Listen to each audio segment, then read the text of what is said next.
so much, Rika, and it's so good to be with you and with all of you. I'm so glad to be a part of this today. I know this is a really hot topic, so give me a moment while I share my screen here. And again, Rika, I may need you to just check on this and make sure that I'm doing this okay. So let me see here. Bear with me, guys. I'm more of a go-to meeting gal, so okay. All right.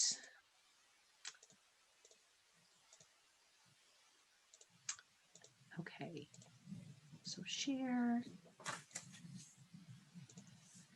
Okay, hopefully everyone is seeing that. It looks great. It looks great.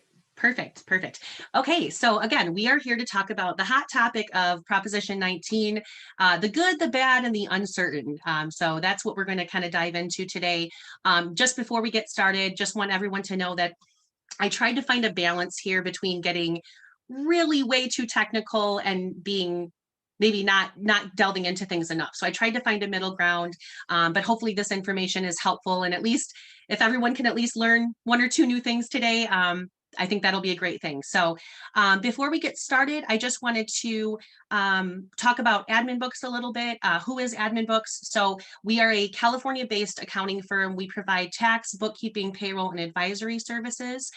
We are now 100% remote. So pre-COVID-19, we actually did have several members of the team in our Morgan Hill-based office, but we have now moved 100% remote because of COVID. Kind of pushed us over that into the 100% remote team. So we have a team of 19 spread throughout the U.S. And we also were nominated as a top 15 firm of the future a couple of years ago. So something that we're excited about and we like to share. So just a little bit about us. And so wanted to talk about the agenda today. And so we're going to really focus on basically the two big pieces of Prop 19, which has to do, the first one having to do with property tax portability rules for primary residence transfers. The second piece having to do with the intrafamily transfers, inheritances of property, and the impact on property tax reassessments. Now, I know Rika had mentioned that there was a session that was done on that piece, I think a couple of weeks ago, but I did kind of want to dive into that too, because I think, frankly, that's actually probably getting, I think, in a way, more attention because it kind of surprised some people. Everyone was focused on the expanded portability rules for primary residence transfers, but this was kind of, I think, surprised some people. And so I want to talk about that a little bit too.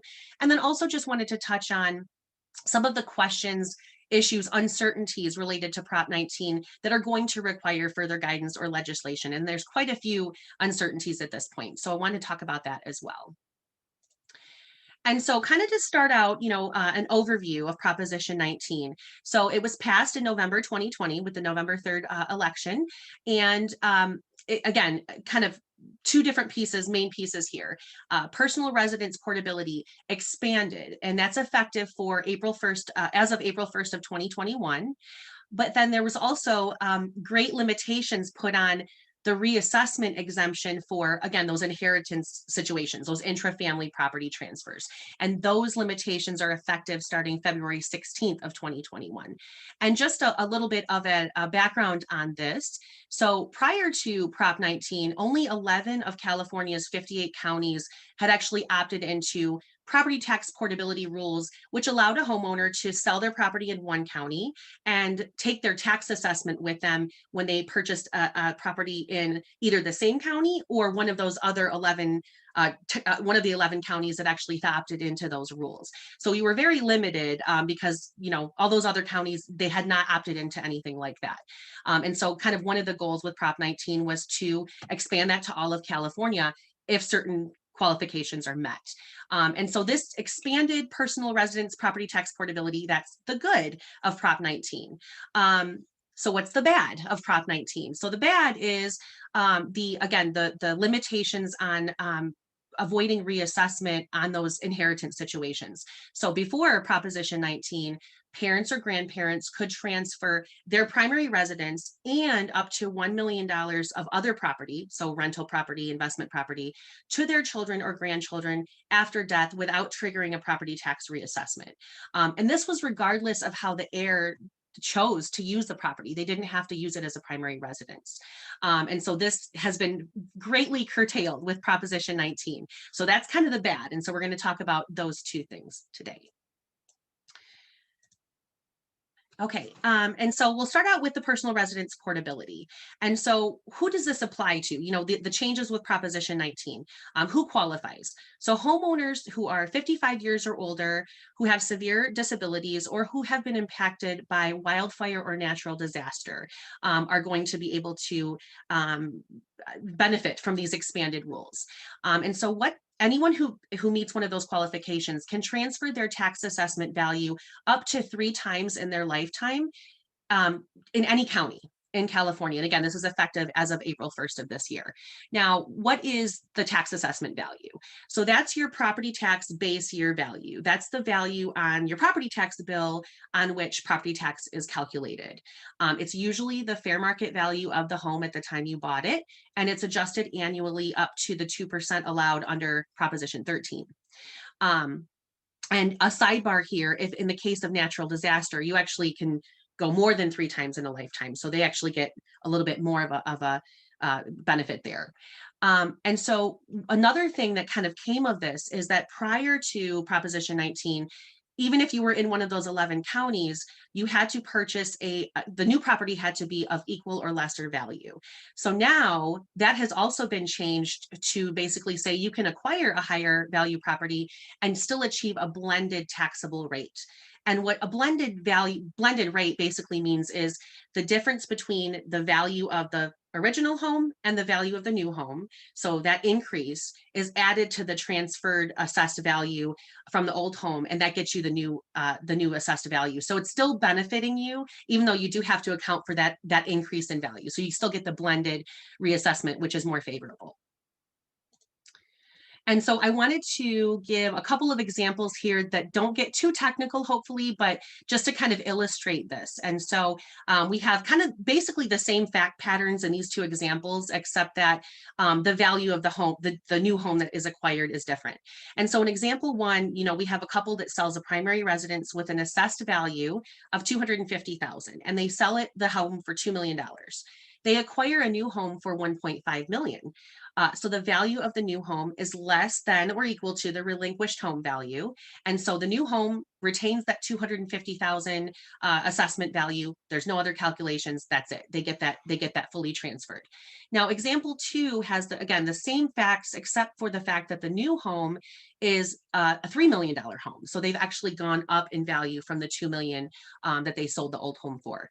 So the value of the new home is greater. So the new home is going to receive, again, that blended value. And so it's going to be the $250,000 of the assessed value that's transferred plus the 1 million difference increase in value, because they went from 2 to 3 million. So that equals a 1.25 million assessed value, blended assessed value in that situation. And so a couple of other kind of details related to the personal residence portability. The replacement property must be acquired within 2 years of the sale of the old property. But actually, the replacement property can be purchased prior to the sale of the old home. So it doesn't have to be that the sale happens first and then the replacement property is acquired. It can actually happen the other way. And also just some definitions. Some of this may seem, you know, pretty obvious, but I kind of like to go into the details of the definitions. So what is a primary residence? Again, seems obvious, but it's a main home that is eligible for either the homeowner's exemption or the disabled exemption. And so one of those needs to have been filed in order for it to qualify for as a primary residence. Victim of wildfire or natural disaster. What does that mean? Well, basically it means it's an owner whose primary residence sustained damage amounting to more than 50% of the original value prior to the natural disaster happening.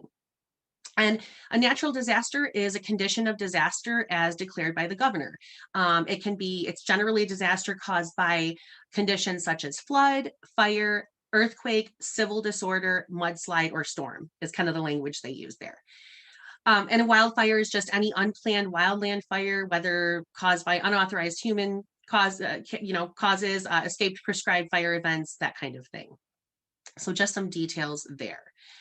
Okay, and so now I want to kind of jump into the other piece of this, the bad. And so this is the related to the inheritances of the property, the intra-family transfer reassessments. And again, this is kind of just a reminder here that, whoops, sorry guys, I jumped there. Okay, just a reminder, so this is effective as of February 16th of this year. Previously, parents or grandparents could transfer their primary residence, again, as a reminder, we already talked about this, but and up to 1 million of other property that's non-personal residence to their children or grandchildren after death without triggering that property tax reassessment. Again, this was regardless of how the heir chose to use the property after they received it. Okay, and so this is, again, been severely limited now with Proposition 19. So again, this is impacting parents or grandparents wanting to pass property to their children or grandchildren upon their death. So with Proposition 19, now the only properties that would even possibly qualify are primary residences. So exemptions for rental and investment property reassessments have been completely eliminated. It can only be a primary residence. And that primary residence, when it transfers to the heir, must be used as a primary residence by the heir as well. So they cannot receive their parents' primary home, for example, and then convert it to a rental and still be able to possibly achieve reassessment exemption. That's not possible any longer. So it must be a primary residence of the parents or grandparents, and it must be continue to be used as a primary residence by the children or grandchildren. And again, this is effective February 16th. But there's another piece to it. Even if the heir uses it as a primary residence, they're only fully exempted from that reassessment if the fair market value upon transfer does not exceed the assessed value by more than $1 million. So if it does exceed that, then they're going to get basically a partial, they're still going to have some reassessment there. They're not going to be able to avoid that. Okay, and basically, and just kind of a side note on this, I think a lot of people have been asking, as I mentioned, are kind of surprised by this. Everyone was talking about the good, the expanded primary residence portability, but this change was included because basically California had to figure out offsetting the loss of revenues from those expanded portability rules for primary residences, and so this is what they did. Okay, and again, and we'll kind of look at this in a second because I have an example, but basically if the fair market value, I mentioned that the fair market value cannot exceed more than 1 million over the assessed value for them to get that exemption from reassessment. If the fair market value does exceed 1 million, is 1 million over 1 million more than the assessed value, the new assessed value will be the fair market value minus $1 million is kind of how that works. And again, we'll look at that in an example here. And so what I did with these examples, again, I didn't want to get too technical, but wanted to kind of illustrate, kind of how this works. And what I wanted to do was kind of do a before and after Prop 19 to kind of show you visually how different the results can be. And so kind of the fact pattern here is we have a parent who has a primary residence and a rental property, and they each have an assessed value of 500,000. The fair market value of the residence is 3 million. The fair market value of the rental is 2 million.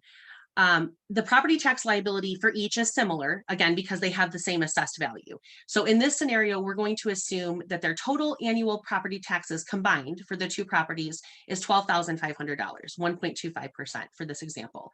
And the parent wants to transfer both properties to the daughter. So example one, we're going to talk about what that looks like pre-Proposition 19, so before February 16th of this year. The parent can transfer, in this scenario, both of those properties without any reassessment. The combined annual property tax would remain at $12,500. And there's no restriction on how the daughter uses the properties. So why is this? Well, the value of the primary residence is irrelevant because prior to Prop 19, there was no value limit. There was no limitation on that primary residence transfer. So there's no change there. And then the assessed value of the rental property, so you remember it's 500,000 for each of them. And so the assessed value of the rental is under 1 million. Remember, it was primary residences and other properties up to $1 million.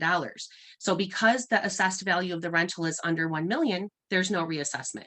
So pretty cool, right? But then we go to example 2 after Proposition 19. And so this is as of February 16th of this year and after.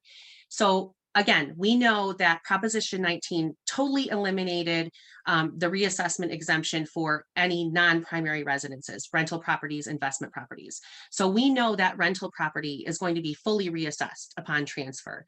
And so that's going to be based on fair market value. So that's $25,000 of annual property tax just for the rental, based on the reassessed value.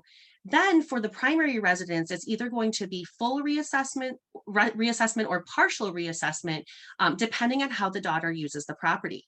So if the daughter moves into the home and uses it as her primary home, she's going to have partial reassessment because, again, that fair market value is over 1 million more than the assessed value.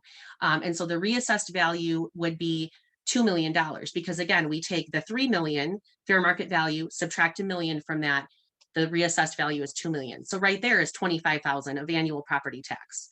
If she doesn't use it as a primary home, it's fully reassessed at the fair market value. So the 3 million, which would result in our example of 37,500 of annual property tax. So what's the bottom line here? In pre-Proposition 19, 12,500 for both properties. In post Prop 19, we're looking at anywhere from 50,000 to 62,500 of annual property taxes combined. Huge difference there. So I just kind of wanted to illustrate, I think, why everyone is freaking out about this so much, and kind of how much Proposition 19 changed this. And so one of the things that's kind of being hotly talked about right now is, what are some possible workarounds to this? You know, what can people do? And obviously time is of the essence because February 16th is right around the corner. So there's a few things that have come up that I'm not going to get too technically into, but just want to talk about what they are. So the first one that I think comes up the most is, well, let's just go ahead and gift our properties to our property to our children or grandchildren right now, prior to February 16th. Let's just do it right now so that, you know, we can achieve this, you know, kind of get that full reassessment exemption before the clock runs out, right? Another one that has come up that I think is really, again, very technical, and you would definitely need some guidance on how that would need to be set up, would be the creation of an irrevocable trust that would basically hold the property, and then that's gifted to the children or the child before February 16th of this year. And I'll come back to that in a moment. Also, another thing that has come up is the possibility of setting up business entities to hold properties, which would possibly allow for transfer at death without more than 50% ownership change. Because remember, that's one of the triggers of property tax reassessment is a greater than 50% ownership change. So these are a few of the things that are being thrown around right now, but in moving to the next slide here, I just want to caution everyone that this is something that needs to be carefully assessed and you know, considered. It's really important to obtain, in my recommendation, professional legal and tax advice before proceeding with any of these. And certainly, you know, not trying to go it on their own. You definitely want to have guidance here. There are so many different implications to consider, including potential income tax ramifications. So you want to definitely work with trusted advisors to find the best solution. And just to kind of delve into that a little bit more, you know, one of the things that has come up when you talk about gifting property is the loss of what we call a step up in basis on the property. And what the step up in basis, and I'm sure several of you are familiar with this, is basically in the income tax law. Basically, when an heir receives a property, inherits a property upon death, they receive a step up in basis, which means that the basis, instead of getting the basis, you know, whatever their parents paid for the property, they get the basis step up to whatever the fair market value is upon death. And what that allows for is it allows you to avoid capital gain exposure. So if that child goes and sells the property, they're going to probably have no capital gains and no income tax, because the value, if they sell it pretty quickly, the value at death and the sales value is usually pretty much the same. And so this is kind of a big loophole in the tax law. And when a property is gifted prior to death, you're going to lose that in a straight gifting situation, because in a gifting situation, the person receiving it gets the same basis as the person that's giving it to them.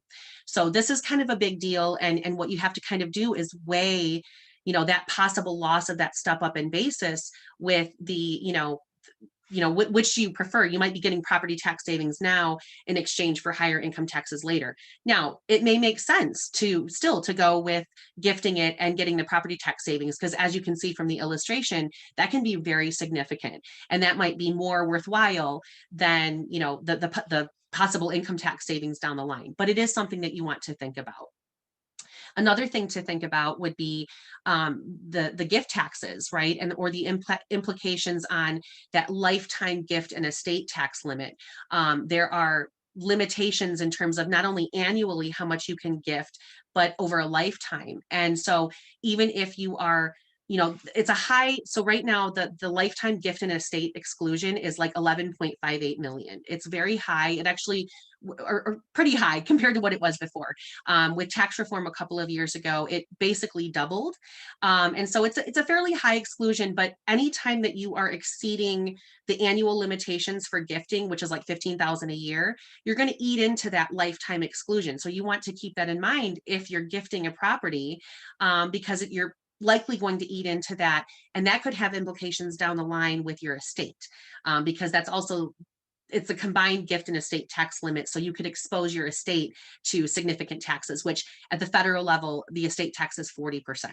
So pretty significant. So these are the kind of things that you really want to think about, which is again, why I highly encourage, working with professionals, or, for the people that you work with, if they're asking questions, work with those professionals to make sure that you're thinking about all of the different components to it. And, some of the things that, to consider when you're weighing property tax savings versus potential negative income tax implications, would the child or grandchild likely sell the property right away? In which case, avoiding the property tax reassessment really may kind of be a moot point if they're planning to kind of offload it right away. Also, how much has the property increased in value since purchase? I think a lot of the, I think all of in California, most of the time the value has really shot up, right? But that's something to think about, again, in terms of weighing what's more important, the property tax reassessment exemption, and kind of avoiding that, or the again, that step up and avoiding the capital gains down the line. Also, will the parent potentially need the home to pay for future costs like long-term care? Something else to think about. And I did want to also mention one other thing, and I'm going to go back a second on the slide here. So I talked about, and again, I think this is something that's being hotly talked about right now, is the creation of an irrevocable trust. And I talked about the, in a straight gifting situation, losing out on that step up in basis. So the discussion out there right now is that there's a way to, or the consensus is that there is a way to set this trust up and put language into the trust document that would basically allow for you not to lose that step up. Now, this gets very detailed and it's very intricate. You definitely want to probably talk with like an estate or a trust and estate attorney, because there would have to be a very specific way it would need to be set up. And there are so many different ways that it could go wrong. So I just wanted to touch on that, because I think a lot of people are thinking about this right now. And if it's something that you're thinking about, it's definitely something you want to jump on very quickly, because again, February 16th is right around the corner. And I know, I think that Rika, I think maybe you and I talked about this, that really for all intents and purposes, it's more like February 11th, because I believe that the offices, are going to be closed between, was it the 12th and the 15th? So really the limitation is, it's actually coming sooner than that. The clock is ticking there. So again, just can't reiterate enough that it's really important to carefully consider these options before moving forward with anything, because there are definitely different ramifications there. Okay, and so now I just want to talk a little bit about the uncertainties, because there are a lot of them. And honestly, I probably am not even touching on all of them here in these slides, but just wanted to talk about this and sort of what we're still waiting for more guidance on as of now. So the first one for, the portability rules, and I think this has come up a lot. Does one event, either the purchase of the new property or the sale of the old property, or both events, need to happen on or after April 1st of 2021 to fit into those new expanded rules? The consensus seems to be right now that one event can happen before April 1st and still qualify, as long as the other event happens after that date. That seems to be the consensus, but we don't have 100% verification on that yet. It sounds like we're going to need additional guidance or legislation to clarify that. Another thing that is uncertain right now is, qualifying individuals, they say, can transfer assessed value up to 3 times in a lifetime. But what about transfers that were made under the old rules in one of those 11 counties that allowed it before? Does that, if they've done it before, does that count against that 3 per lifetime limit? Again, we don't know right now, and hopefully that will be clarified. For the intra-family transfers, does the heir need to use the home as a primary residence for a certain period of time? Because remember, the only possible way to get any kind of exemption from the reassessment is that the heir needs to use it as a primary residence. But is there a time frame that they have to meet? If they end up, converting it to, moving out after a period of time and converting it to a rental, what does that do to the assessed value? That's still kind of a question that's up in the air. Also, what about multiple heirs? So, if there is a situation where a property is transferred to, multiple heirs, can one of them live in the property and still qualify for that, reassessment exemption, or is it all of them? Again, not totally clear. You would kind of think that it would be, that one person living in it would qualify, but it's not clear. And so we will need more guidance on that. Another thing that is unclear is, for portability in the cases of people who have been, had a natural disaster and been impacted by that, does Proposition 19 repeal existing provisions for intercounty assessment values for other types of property affected? So commercial properties, industrial properties, multifamily residential properties. Again, not clear at this point. And also, the new property, kind of the rule that the new property must be acquired within 2 years of the sale of the old property. What about victims of wildfire or natural disaster? As you can, I think all of us can imagine, for homeowners impacted by that, they might have a hard time selling the damaged property within 2 years of acquisition of the replacement property. And so what a lot of people are suggesting is that a constitutional amendment to address that needs to be done to give more time in those kind of situations. And so those are some of the things that, again, are uncertain right now, or unclear, hoping for more guidance very soon. I think that they're going to have to give us more guidance soon on all of this. But these are kind of some of the the questions that are out there a lot that we're hearing right now. And also, I didn't include it in this slide, but I wanted to just let everyone know that there is a really nice informational page on the Board of Equalization website. And Rika, I know we talked about kind of me sharing this PowerPoint afterwards. And so I'll probably incorporate this into it because I don't have a slide on it right now, but I have a link that I will give, and it's Proposition 19 informational page. And they have really nice charts on there that kind of show current law and then Proposition 19, kind of like what I was trying to do when I showed those examples of before and after. But they have nice charts that kind of go into the details that I think are really useful. And so I would highly recommend referencing that page for more information. And I also am hoping that they are continuing to update that. And again, some of these uncertainties that we have at this point, that they will be clarifying those over time. So again, I can share that link when I send that afterwards, Rika, but I don't have it on the slide right now. So I wanted to kind of pause for a second here and respond to any questions. Whoops. Let's see if I'm on the right one here. Okay, yeah, and I think, Rika, you had said that we did have a few questions come up, and I don't know if we have any others that are being entered in the chat box or anything like that, but Rika, did you want to review those questions? Yes. We can start with the questions that came in earlier, and then if anybody has any other questions, they can type into the chat. But because I'm the host, now I have a ton of questions.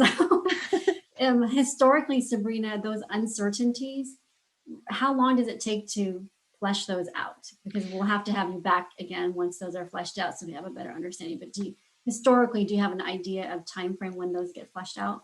Well, I think they're going to be pressured to do it as soon as possible, because obviously, people, we have these dates that we're talking about where people are, trying to plan around and take action. And it's kind of hard to do that when there's so many uncertainties. So I don't have a specific time frame, but I think that they're going to be pressured to clarify a lot of this very soon. Because again, February 16th is right around the corner. April 1st is right around the corner. So I'm hoping within the next several weeks, we'll see more guidance, more legislation, possibly to clarify this. But unfortunately, I don't have an estimated time, but they're under a lot of pressure right now to clarify these things. Well, I'm going to put you on the spot, and I'm going to ask that you come back and join us when that happens, so you can give us some clarity around that. I'd love to. Okay. Absolutely. I'd love to. Yeah. Because there's a lot Okay. that we still don't know. Yeah. Right. Okay. So now the questions, can I carry my tax basis to a new home in Contra Costa County if I make an offer before April 1st, but escrow doesn't close until after April 1st or later? Yeah. So my take on that is, as long as the transaction actually happens after April 1st, I think that you're okay. Even if the close of offer was, escrow, as long as the close of escrow is sorry, after. yep, as long as the close happens after, I think that you're Okay. okay. I think the offer happening before is kind of a moot point. It's whenever the closing actually happens. Okay, fantastic. Selling a current home and moving to a new one in a different county. What happens to tax basis when residence passes to an heir? Yeah, so this goes back to kind of what we were talking about with the changes with those intra-family transfers, right? You're going to have, if you transfer it to an heir and they don't use it as a primary residence, there's no exemption from reassessment. It will be fully reassessed at that higher value.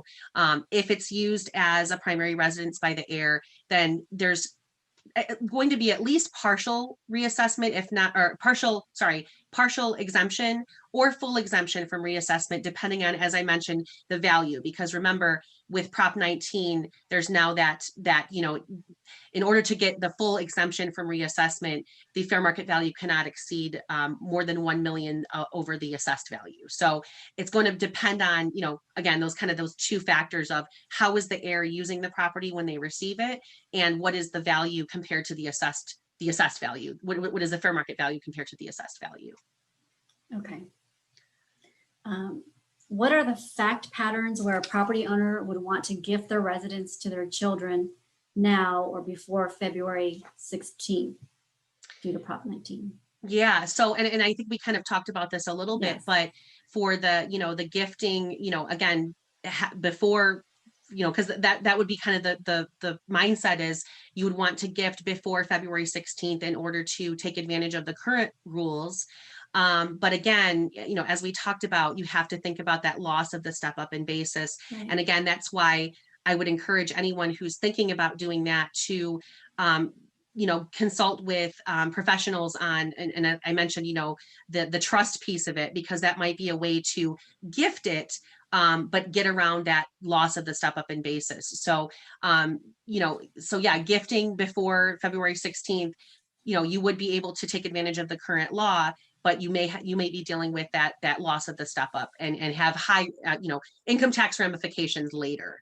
So I'm not sure if I'm answering that completely, but and whoever asked that question, if you want to chime in too, I think what Sabrina, you've given us a lot to think about and a lot to consider. And those of you who are considering an irrevocable trust and need a recommendation, we have great trust and estate planning attorneys that we work with that we can help recommend to you as well.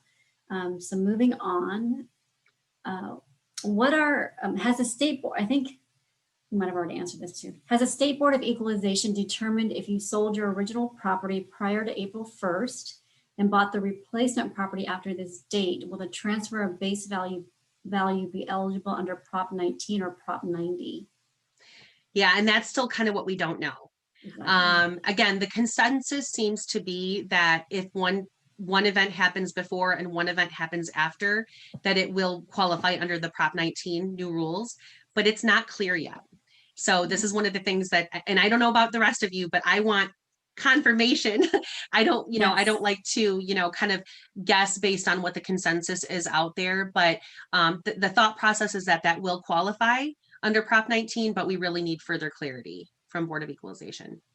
Okay, we can't wait to have you back, Sabrina. So Robin wrote in the chat wildfire damage. Robin, do you want to take yourself off mute? I'm not sure what you're asking. Okay, can you hear me? Yes, Yes. Can you hear me? Okay, yes. now the wildfire damage, my significant other's whole house burned to the ground.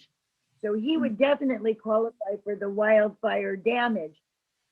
My house survived the fire, but all my outbuildings, I lost everything on the property except my home.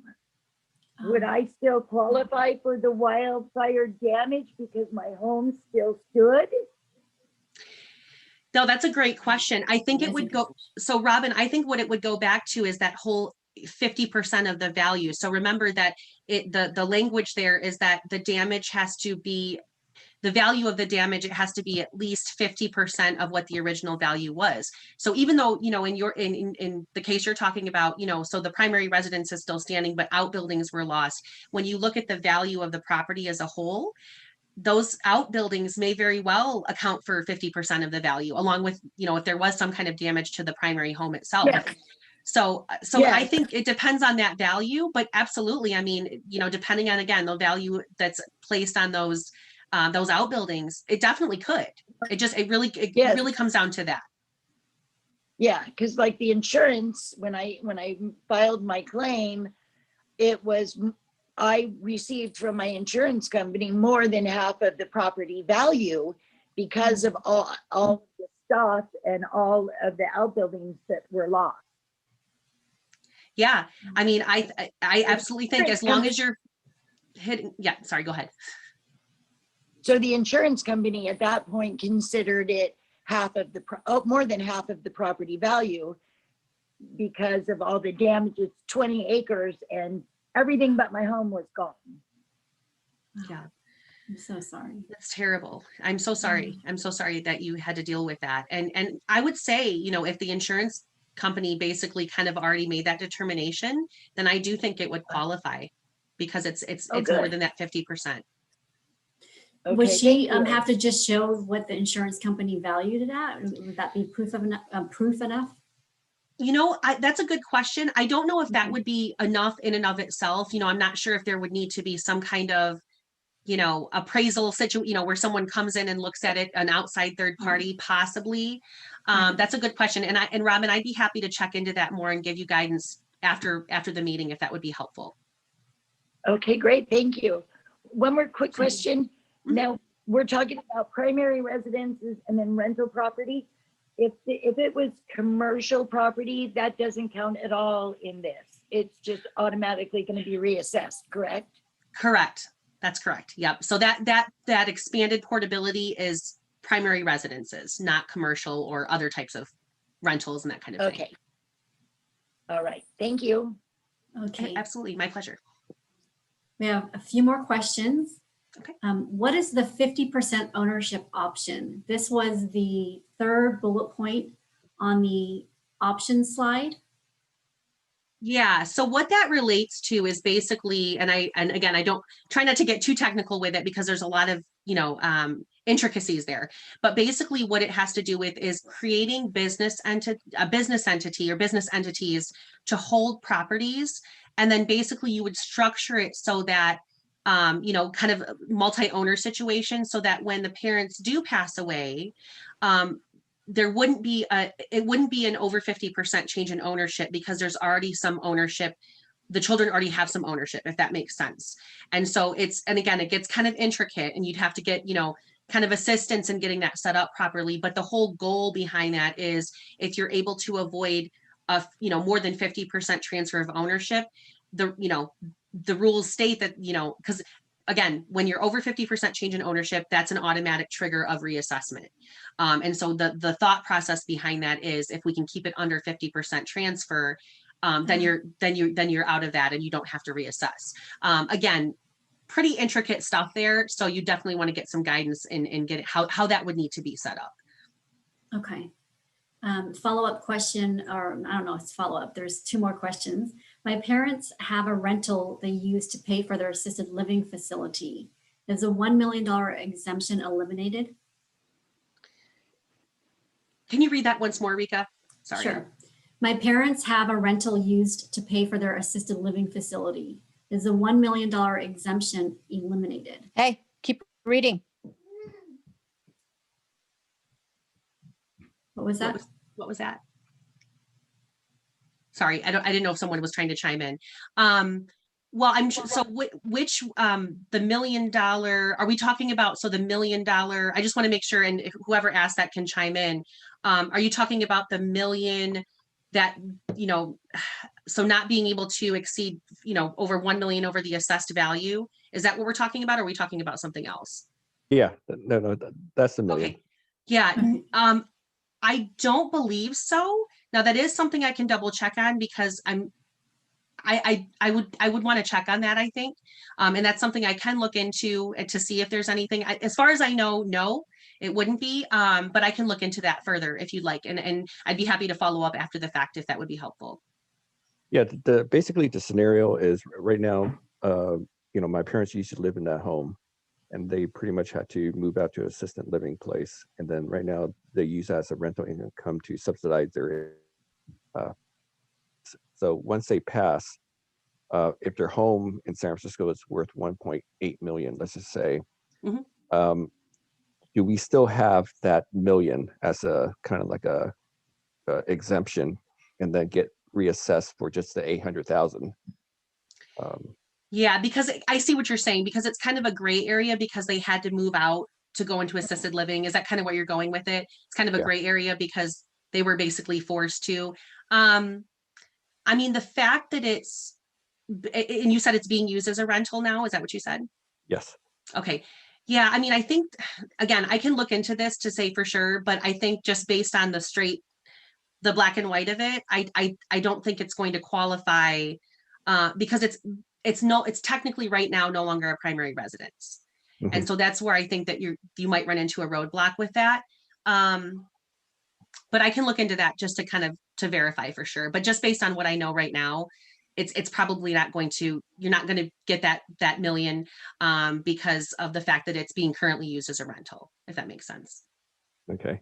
And then just as a follow up to my last question, I mean, is this pretty much impact just people with Prop 13 protection, tax protection, where the assessed value is like only $2,000-$3,000, which doesn't make sense. Like, for example, if I purchased a home just within the last 10 years, it was assessed at market value, and the only thing they have, or we have as protection, is it can't go up more than 2% per year.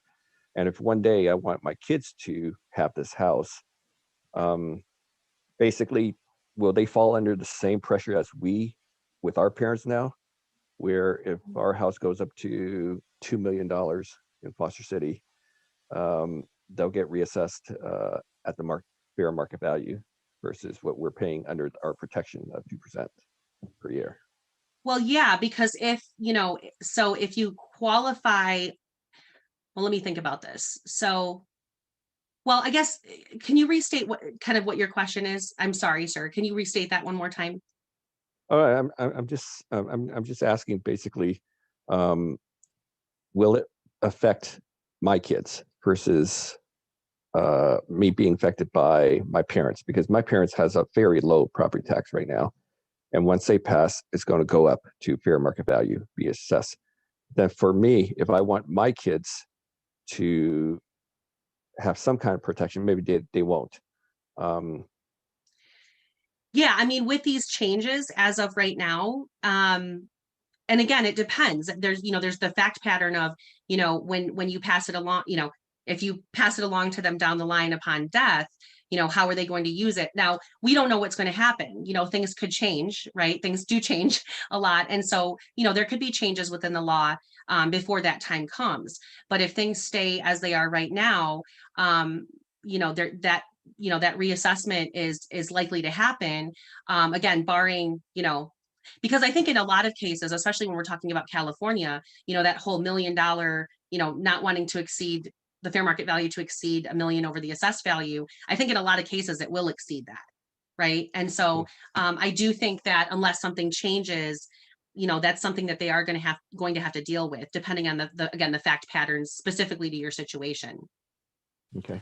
Does that help? I think just like you said, I'm sorry. I think just like you said too, Sabrina, I mean, that there could be another proposition that passes between now and then that changes everything. So, Yes, absolutely. Things could change, things do change often. So, but I think as of based on what we know right now, they are likely to be impacted by that, regardless, one way or the other, even if they are using it as a primary, just because of that 1 million kind of limitation there. So. Okay, thank you. okay, so we have another question from Robin. So Robin, I'm going to ask you to unmute because she put joint tenancy. So if you can please expand on that question. Yes. Now you said that if I have my home in joint tenancy with my daughter already, it's been in place for a few years now, so that she would only have to inherit half of the value because she is already owner of half. Would half of it have to be reassessed, or would she just not have to have it reassessed at all because she already is a half owner? Yeah, that's a good question. I think I would lean towards it because basically in a joint tenancy situation, yeah, her name's already on it. So my thought process would be that reassessment would not need to happen. Now, again, this also has the effect of, that whole issue with the step up in basis, which I talked about a little bit. But in terms of just talking about the property tax component of it, I'm thinking no, because she's already in a joint tenancy situation. She's kind of already co-owner. So I'm thinking not. Now, Robin, the question of, would 50% of it need to be, that's a good question. I can double check that. But based on what I know about joint tenancy, I would kind of think, again, she's already on the deed. She's already part owner. So I'm kind of thinking that it wouldn't need to be even on 50%. Yeah, typically on joint tenancy, if somebody passes, it just goes to the other owner. Exactly. Typically. But I never thought of that, Robin. And you're thinking of all kinds of creative ways to get beyond this. That's amazing. Yeah, you're thinking great questions, Robin. Definitely. And I can double check that. But Rika, I'm with you. I mean, it seems like just what I know about that, that it would just transfer to her, and she's already on there. So she's already co-owner. So then you don't have to worry about reassessment. You don't have to worry about step up basis. You don't have to worry about any of that. That's what I was hoping for. But even before Prop 19, I was trying to think of how she wouldn't have to pay inheritance tax on the whole thing. She would technically, even federally, will only have to pay for part. You're a smart mama, Robin.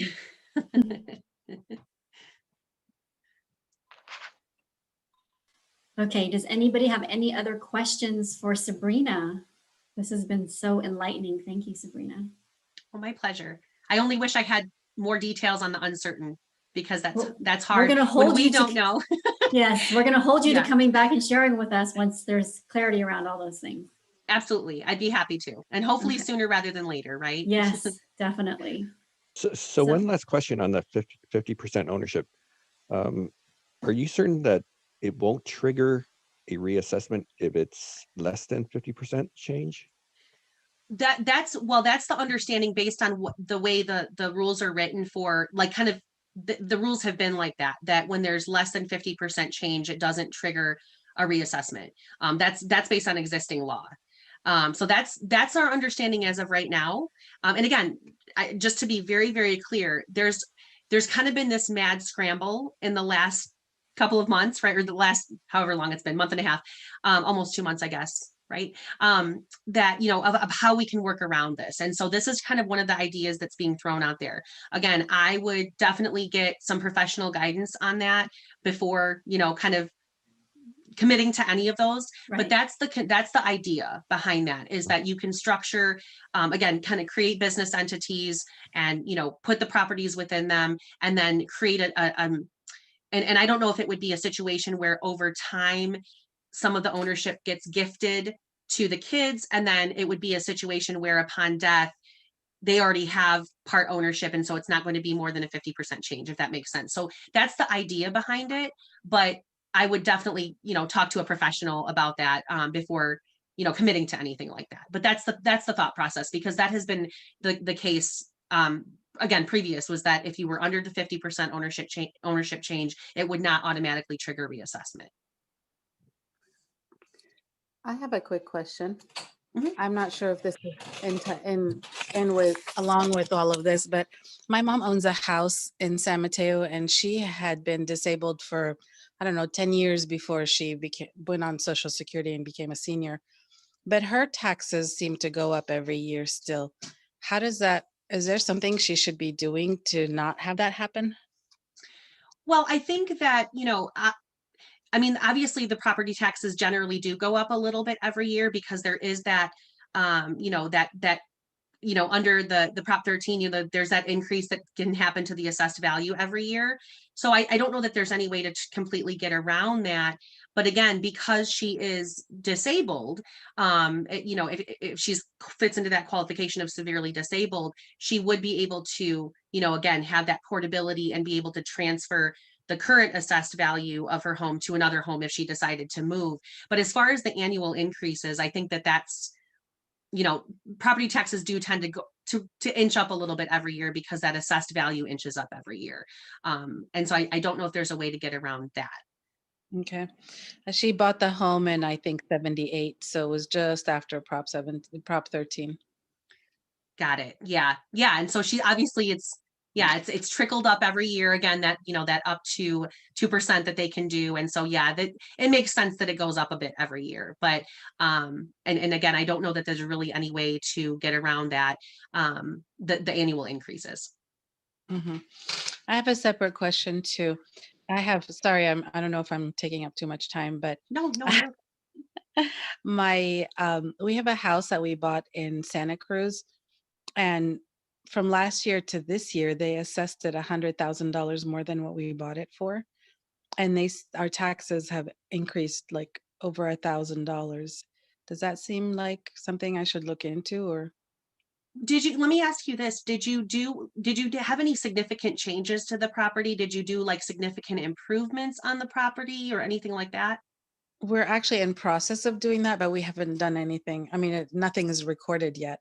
We are increasing the size of the property, but it's not recorded. It just went, we bought it basically for 650, and now they're assessing it already for 750. That's interesting. I would look into that. If it were my situation, I would double check, because again, if you had already done improvements on it and that was already recorded, and then it would make sense. I mean, that's where we tend to see big jumps like that from one year to the next, when there's significant changes to the property. But if you haven't done that yet, that seems odd to me. I don't know, Rika, if you have any I thoughts on that. I but- totally agree with you. If you haven't done any improvements yet and your tax, they assess you higher, I would Mhm. definitely question that. Well, relative to the neighborhood, it should be at a higher value. We got it at a really good price, but we've done nothing to have a reason for them to change that. And so we don't understand how our taxes went from, like, I don't know, 7,000 to 9,000 this year. Yeah, I think it's worth questioning. yeah, I would check it, even if they have some legitimate reasoning behind it. I don't know if it's something where they were trying to get it in line more with, because like you said, you got a good deal on it. So if they were Mhm. trying to get it more in line with actually fair market value, that's the only thing I can really think of. But I agree. I think it's worth asking about to see, because Who do maybe there is an error. Yeah. Who do I check with? Just calling the county? I mean, I don't know. Yeah, like the assessor. Yeah, the assessors. That's where I would start. Um, yeah, I mean that's the first place, the county assessor's office. I would call and ask them. So they have the ability to actually assess it that much different and actually add that. I mean, I thought the 2% was the code. The 2% is, and so again, I don't know if it's that's again why I would say I would question it. Now again, I don't know if there's a loophole within there somewhere where, again, because you got it at such a good deal, they're doing a comparison between fair market value and, kind of your cost. But Mhm. the 2% is that's kind of within the law. So I do think it's, for that reason, worth asking about. Okay. Thank you. I appreciate that. Absolutely. Okay, everybody, it is 1 o'clock and I always want to be respectful of everyone's time. So Sabrina, I think you're gonna put your information on the screen. And of course, I Yes. have her information. So if you guys need anything, I'll also make sure to get the link to the Board of Equalization. Yeah, and I I'll let have Sabrina wrap it up. Yep, and I just have a couple of slides here. I do wanted to mention, and this isn't on there, but if anyone is interested, oh, actually, I think it is on there. We have our Get Acquainted. If anyone is interested in exploring admin book services more, we do offer a complimentary kind of get to know you meeting. It's called our Get Acquainted meeting. Mention Rika's name, and you know, we can coordinate that with you. We do also offer a newsletter with a lot of educational articles. We have a Facebook page with you know, kind of up to date, interesting information for you. And yes, I'll put this on the screen here, our contact information. Again, Rika, I'm happy to send a copy of the PowerPoint if you'd like to kind of share that with everyone. If anyone's interested, I'm happy to do that. But yes, please contact us. Phone numbers there. We have our email address and so forth, our website. So if you're interested, please reach out. Yes, absolutely. And if you guys don't get this information, don't worry. I'm going to be sending a follow-up email. And for those of you who are interested in either the recording or the slides, just respond to my email. I'm happy to send that to you, along with the link that Sabrina is going to offer for the Board of Equalization. And I'll make sure once there's some more clarity around that, that Sabrina will come back and share that with all of us. So thank you all so very much. It was wonderful to see you guys. Next time, I hope you all turn your videos on. Thank you so much, everyone. Okay, thanks everyone. Have a great day. Thank you. Have a good one. Bye-bye. Bye. Thank you. Thank you, Rita.